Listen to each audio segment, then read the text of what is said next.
Le volet formation-emploi, dans ces établissements, pas de rentrée. Des stagiaires, il y en a toute l'année. Les centres de formation professionnelle des adultes accueillent plus de 1200 stagiaires à n'importe quel moment de l'année.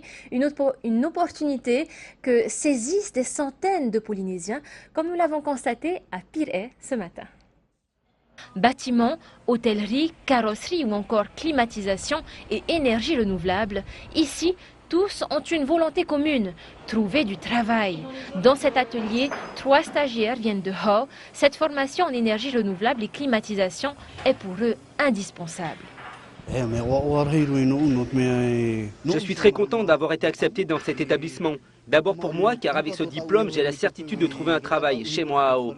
Mais aussi pour les jeunes de ma commune. Je pourrais peut-être les former à mon tour. Dans 2 mois, tous continueront d'apprendre, mais cette fois en entreprise. L'alternance, c'est la nouveauté cette année à Pirée. En fait, c'est pour avoir plus d'expérience au niveau de ton métier que tu veux faire. Mais les classes et ateliers du CFPA permettent déjà de parfaites mises en situation. Chaque salle est équipée comme dans une entreprise. En classe de couture, des milliers d'apprentis ont défilé. Si le secteur est presque saturé, la demande ne cesse pourtant de croître. Pour se démarquer, les stagiaires en couture apprennent donc à fournir un travail de qualité et cela paye. J'en ai régulièrement qui passent, même qui m'appellent pour avoir des conseils encore supplémentaires. J'en ai qui participent à Made in Fenua, il y en a qui participent à plein de salons en fait, pour montrer leurs produits et puis les vendre surtout. Depuis sa création il y a 40 ans, le CFPA a permis à 50% de ses stagiaires d'être réintégrés dans le circuit de l'emploi. Voilà, et pour en parler ce soir, nous recevons Michel Blanchemange, directeur du CFPA en Polynésie. Yorana. Sur plus de 3400 candidats en 2016, 800 stagiaires ont été retenus. Quels sont les profils de ces personnes qui souhaitent intégrer le CFPA? Donc le profil de ces gens qui viennent intégrer le CFPA, ce sont des adultes d'une part, et ce sont des gens qui sont soit en remobilisation, soit en recherche d'emploi, ou des gens qui ont par le passé échoué lors de leur parcours d'éducation à l'éducation nationale. Donc c'est une opportunité, je dirais que c'est un ascenseur social pour tous ces gens, puisque par le fait d'obtenir un titre professionnel, puisque nos titres sont reconnus par l'État français, ça leur permet ensuite de pouvoir continuer en entreprise avec un titre, un diplôme, une qualification à la fois pratique et technique. Comment intègre-t-on le CFPA? Donc le CFPA, eh bien, il suffit de s'inscrire. Ensuite, il y a une procédure d'évaluation avec les psychologues du travail, puis une procédure d'entretien.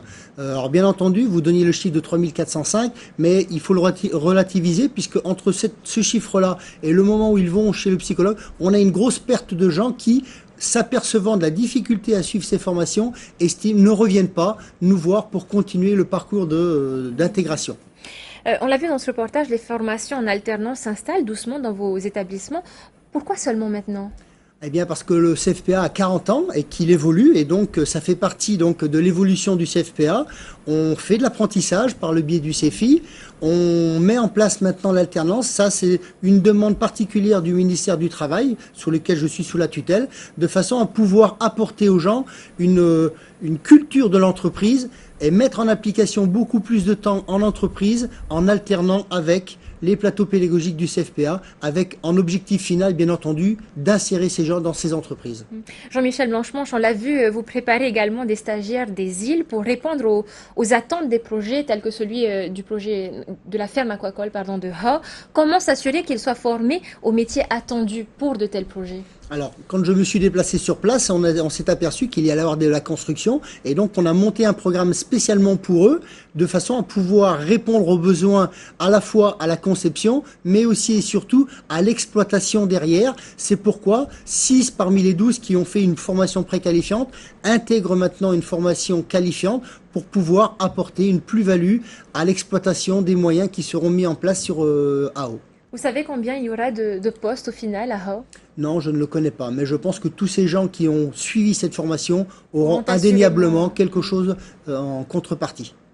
Comment vous assurez-vous que votre carte de formation réponde aux attentes du marché de l'emploi local? Alors nous travaillons en tuilage avec beaucoup d'organismes, beaucoup d'associations, avec en même temps les organismes d'intérim, de façon à pouvoir faire revenir les besoins. On a des contacts avec les entreprises et cela permet de pouvoir évoluer dans le temps pour pouvoir faire monter les formations. C'est pourquoi maintenant nous dispensons de la formation de niveau 5, BEP, 4 et 3, puisqu'on termine cette semaine la première formation manager d'univers marchand, où justement il y a un besoin de pouvoir qualifier les gens à des niveaux différents pour ne pas éventuellement noyer le marché avec nos niveaux 5 en contrepartie. Jean-Michel, une fois sortis de vos établissements, ces jeunes diplômés sont assurés de trouver du travail? Alors tous non, parce qu'après il y a toujours cette difficulté de déplacement, cette difficulté de pouvoir rechercher un emploi. Néanmoins, on fait un gros effort avec tous les partenaires que l'on rencontre pour pouvoir